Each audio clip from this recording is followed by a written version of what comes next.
आज आता आम्ही सज्जद चोबाईमगाव या तलाठी ऑफिसला उभे आहोत. सकाळी 11:40 पासून हे आलेले आहेत आमच्या गावातले ग्रामस्थ. थोडं सांगा तुम्ही नाव आणि किती वाजता आलात. माझं नाव अंकुश लक्ष्मण जानवळे, राहणार चोबाईमगाव. 11 वाजल्यापासून इथं बसलोय तरी अजून उघडं नाही. आता 2 वाजले पार. त्यांना काय फोन वगैरे केलता का? हां, फोन केला. काय म्हणले ते? आलो म्हणजे 5 मिनिटात येतो, 10 मिनिटात येतो, याचा पत्ताच नाही त्यांचा. नुसतं आलो करतो. त्यांनी एक खाजगीरीते एक असिस्टंट ठेवलेला आहे मदतनीस, जे की ठेवायला शासनाकडून त्यांना परवानगी नाही, तशी जी आहेत. कुणी पण मदतनीस तलाट्यांना लागू नये. त्यांनी स्वतः सर्व पूर्ण वेळ काम पाहिजे कार्यालयीन वेळेत. आता यांनी त्यांच्या मदतनीसना कॉल केला तर ते पण अवेलेबल नाहीत आणि खूप वेळ घेतलाय त्यांनी यायला. सकाळपासून 11:40 पासून हे लोक चहा नाही पाणी नाही इथं वाट पाहत बसले. जीवन माणूस, सर्वसामान्य माणूस येतो, त्याच्याकडे वडापाव खायला पैसे नसतात, हे नसतात. फक्त तेवढे 70 रुपयांचे तर 7/12 आणि फेरफार या प्रत्येक डॉक्युमेंटचे चार्जेस पण यांचे पर डॉक्युमेंट 70 रुपये आहेत, जे की शासनाच्या निर्देशानुसार कमी असायला पाहिजे, जे हे घेतात. 15 रुपये वगैरे काहीतरी आहे, ते आणखी डिटेल क्लेरिफिकेशन घेऊन आम्ही सांगू शकतो. पण हे 70 रुपये घेतात पर डॉक्युमेंट. लोक सकाळपासून बसतात, पण अशी ही अवस्था असते कंटिन्यू बंद. आणि नियमानुसार जर तलाठी एकमेव व्यक्ती असतो, हा खाजगी जे ऑफिस आहे आपलं सरकारी ऑफिस आहे गावासाठी सज्जासाठी, तर ते बाहेर गेले तर असा एक फलक असायला पाहिजे. यांनी फलक तर लावला एक लाकडाचा, ज्याच्यावर पेंट बिंट काहीच दिसत नाहीये. आणि याच्यावर त्यांनी दौरा कुठं असेल समजा त्यांचं नुकसान भरपाई वगैरे, तर याच्यावर लिहिलेलं असावं. आणि आणखी एक याबरोबरच एक दुसरा बोर्ड पाहिजे, ज्याच्यावरती तलाट्यांचा कॉन्टॅक्ट नंबर, मंडळाधिकाऱ्यांचा संपर्क नंबर आणि तहसीलदारांचा संपर्क नंबर, असे 3 संपर्क नंबर इथं असायला पाहिजेत. इथं सद्यस्थितीमध्ये काही दिसत नाही. आणि सकाळी 11:40 पासून याला लॉक आहे. लोक येत आहेत, बसलेत, वैतागून लोक त्यांची वाट पाहत आहेत. ही अवस्था सद्यस्थितीमध्ये आहे याची.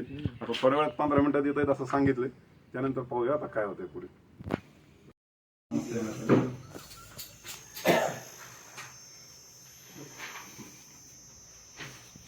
तुमची काम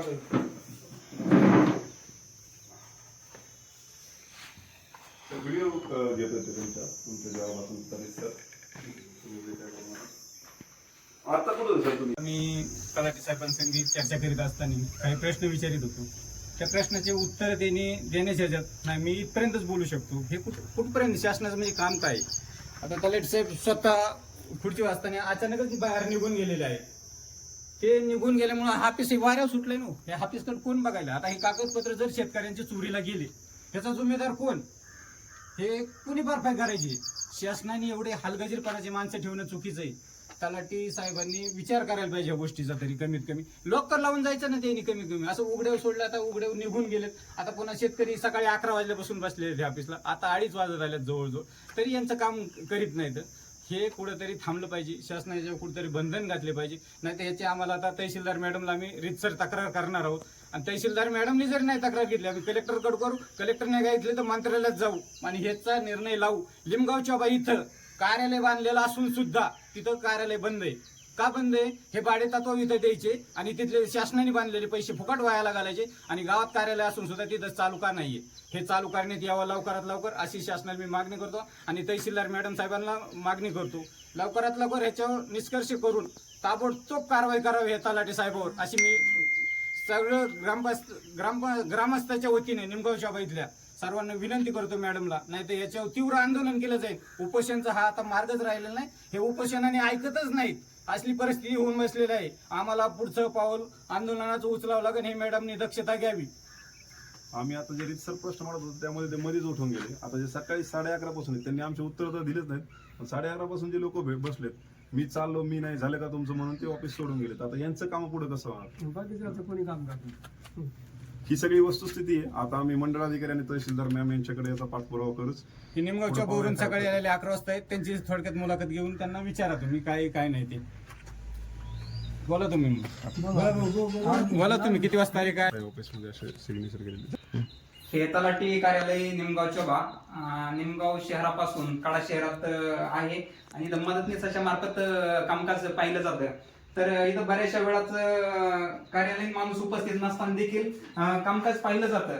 तर ते कामकाज कसं पाहिलं जातं तर या ठिकाणी आपण पाहू शकतो. इथं बऱ्याच वेळास या ठिकाणी कोऱ्या कागदावरती सिग्नेचर केल्या जातात आणि त्या मार्फत हे कामकाज पाहिलं जातं. हे कामकाज कोऱ्या कागदावर सिग्नेचर करून का केलं जातंय हे सुद्धा महत्वाचा विषय ठरणार आहे. यावरती सिग्नेचर केलेल्या आहेत. ह्या सिग्नेचर कोणाच्या आहेत आणि का केल्या जातात हे सुद्धा आपल्याला माहिती घ्यावी लागेल. ह्याची आम्ही काउंटिंग करूच. बरेचसे सिग्नेचर असलेले हा कोरे पेज आहेत. हे तलाठी कार्यालय आहे चोबा इथलं. इथं तलाठी साहेब जवळपास 15 दिवस सुद्धा अनुपस्थित राहतात आणि मदतनीसाच्या मार्फत कारभार केला जातो. यामध्ये बऱ्याचशा वेळा त्यांच्या मार्फत पैशाची लुटमार होते आणि कित्येकदा एखाद्याचा रेट असेल समजा वारस नोंदचा फ्रीमध्ये किंवा 100 रुपयाच्या स्टॅम्पवरती घेऊन अर्ज करून त्यावरती पूर्णपणे झाली पाहिजे तर यांच्याकडून 15 हजार रुपयाची मागणी केली जाते आणि ते स्वीकारलेही जातात. तर अशा वेळेस कोऱ्या कागदावरती सिग्नेचर केली जाते, त्याच्या खाली स्टॅम्प उपलब्ध जातो आणि इथं नसतानाही कामकाज पाहिलं जातंय. तर हे आता आहे तलाठी कार्यालय निमगाव चोबा. इथं तलाठी साहेब आता आम्ही त्यांना काही प्रश्न विचारित असताना ते निघून गेलेत. ह्या पेज बरेचसे आहेत, जवळपास 100च्या आसपास पेज आहेत. याचे सुद्धा आम्ही तहसीलदार साहेबांना आणि एसडीएम मॅडमला आम्ही हे लवकरच जमा करू. तलाठी साहेबांनी किती पेजवरती कोऱ्या सह्या करून त्यांना खोटे कागदपत्र नागरिकांना द्यायचे होते किंवा याच्यातून भ्रष्टाचार करायचा होता हे आपण किती पेज आहेत ह्याची मोजणी करू. 1 2 3 4 5 6 7 49 50 51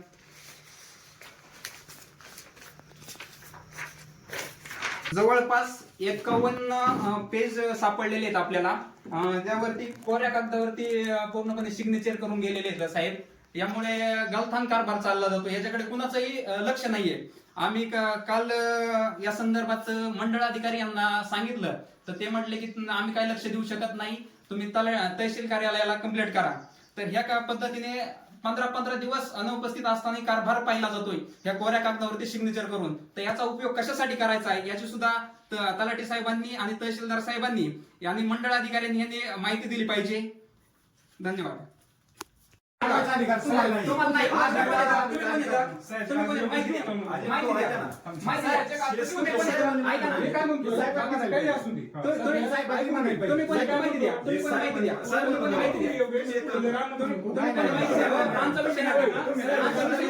तुम्ही ग्रामस्थ ना ग्रामस्थ बाकीचं काय करायचं ऐका ना, मला काय म्हणायची फक्त साहेबचे कागद घेऊन काय करायचं मी काय म्हणतो आणखी साहेबांना बोलवणार मी घेऊन जाणार. तुम्ही काय करायचं ते करा. तुम्ही कोणत्या साहेबांना बोलून घ्या. साहेबचे कागद पुरं कशाला साहेब बोला ना, बोला साहेब.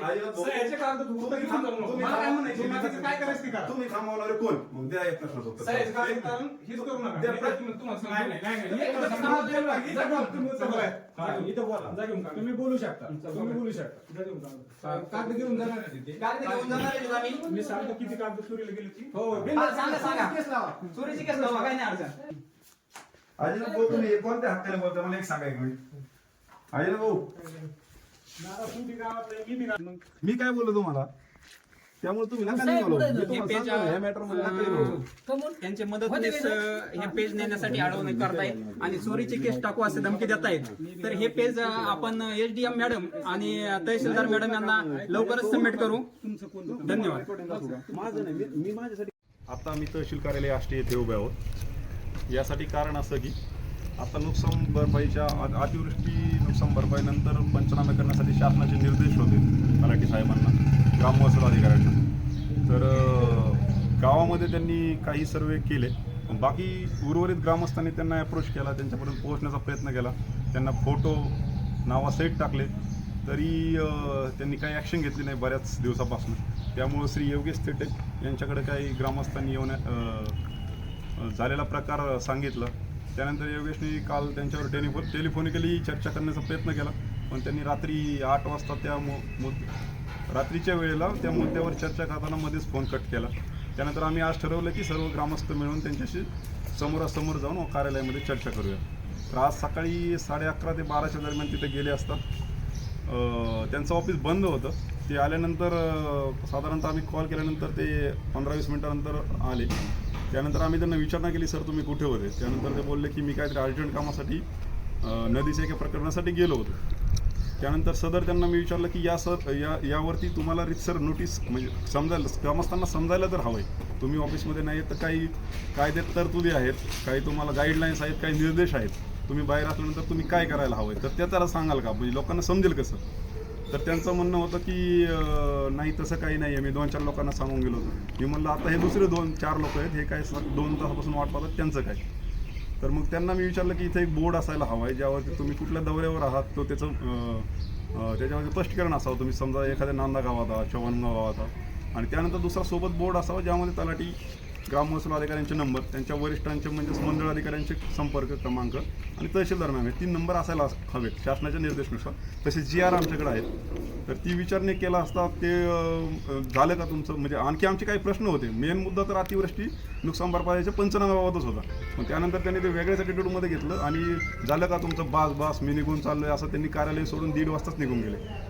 तर त्यानंतर आम्ही त्यांना ट्रॅक करण्याचा, त्यांच्या मागे जाऊन विचारणा करण्याचा प्रयत्न केला, पण त्यांनी काही त्याला रिस्पॉन्स न करता ते आपल्या गाडीवर बसून निघून गेले.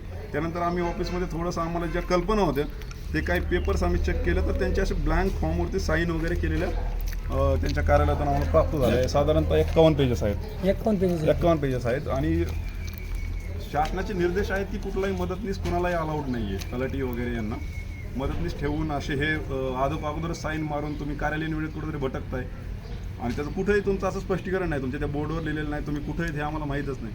हे पेपर ठेवून कोणीतरी मदतनीस बसलाय तो प्रत्येकावर. हे 51 आहेत टोटलवरती सिग्नेचर आहे. त्यानंतर तुमच्या अनुपस्थितीमध्ये जे मदतनीस आहेत ते ग्रामस्थाकडून, त्या नागरिकांकडून हवी तितकी रक्कम घेऊन या प्रमाणपत्रांकरता हवी तितकी रक्कम आकारली जाते.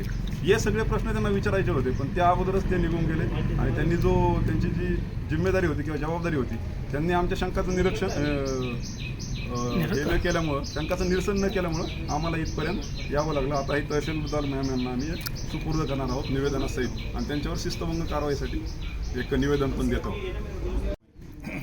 आम्ही ज्यावेळेस कडा इथं गेलो, चॉकलिंगावमध्येच खरं कार्यालय पाहिजे, कारण कार्यालय बांधलेलं चॉकलिंगावमध्ये आहे, ते चालूच नाही. ते जवळजवळ मला वाटतं 5 वर्षापासून बंद आहे.